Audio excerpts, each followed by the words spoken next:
Sinem'in mutfağına hoş geldiniz. Bugün sizlerle peynirli pide tarifimi paylaşmak istiyorum. İster sahurda, ister iftarda yiyebileceğiniz nefis bir lezzet. Tarifimiz için yoğurma kabıma 2 tane yumurta, 1 su bardağı süt, 1 paket instant maya, 1 yemek kaşığı toz şeker alıp karıştırıyorum ve bir 5 dakika mayalanması için bekliyorum. Mayamın aktif hale gelmesini bekliyorum.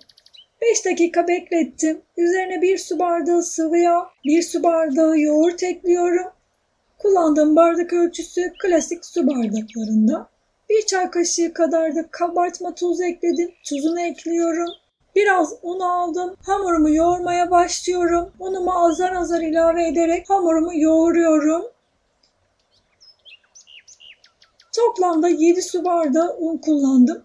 Hamurumun kıvamı bu şekilde olacak. Hamurumu şöyle bir toparladım.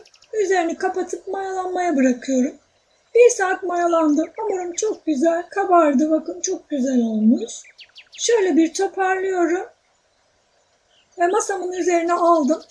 Hiçbir şekilde yapışan bir hamur değil. Un kullanmanıza gerek yok. Hamurumu 4 parçaya bölüyorum.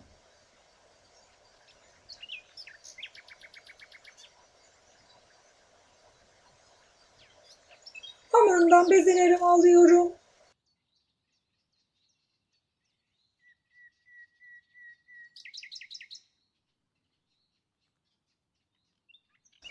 Bezelerimi aldım. Yağlı kağıt serilmiş fırın tepsisine alıyorum. Yuvarlak olacak şekilde açıyorum. Tepside elimle açıyorum. Çok kalın açmayın. Böyle biraz ince olacak şekilde açın. İkisini de açtım. Üzerine örtüyorum. Tepsi mayası için bekletiyorum.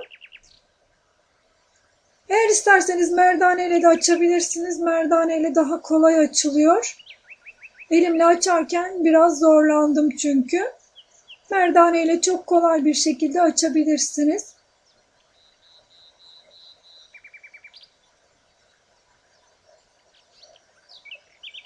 Hamurumu açtım. Yağlı kağıt serilmiş fırın tepsisine alıyorum.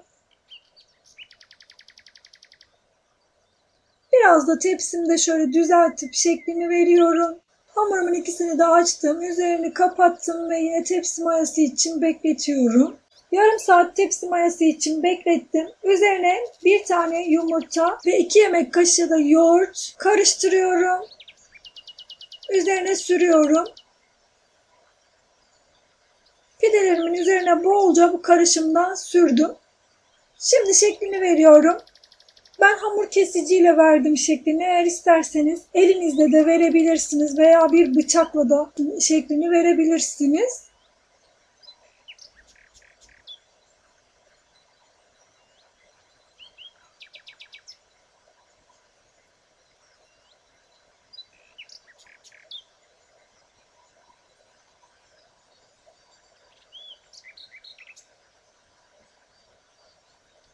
Şeklini verdim. Diğerini de aynı şekilde hazırlıyorum.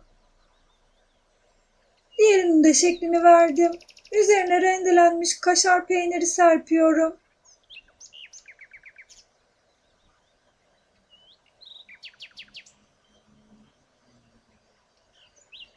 Üzerine bolca susam serpiyorum. Çörek otu serptim. Şimdi ikinci tepsimi hazırlıyorum. Üzerine yumurtalı yoğurtlu karışımdan sürüyorum. Kaşar peynirini serptim. Eğer isterseniz şekil vermeden önce kaşar peynirini, susam ve çörek otunu serpip daha sonra şeklini verebilirsiniz. Her iki türlü de hazırlayabilirsiniz. Ben tepsimin birisini bu şekilde, birini de diğer şekilde hazırladım.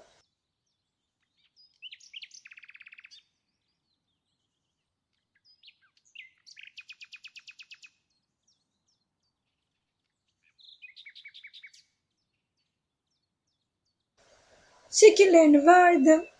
Önceden ısıtılmış 200 derecelik fırında pişmeye gönderiyorum. Bakın kızarmaya başladı pidelerim. Çok güzel oldular. 15 dakikada benim pidelerim hazır oldu. Sıcak sıcak servis edebilirsiniz.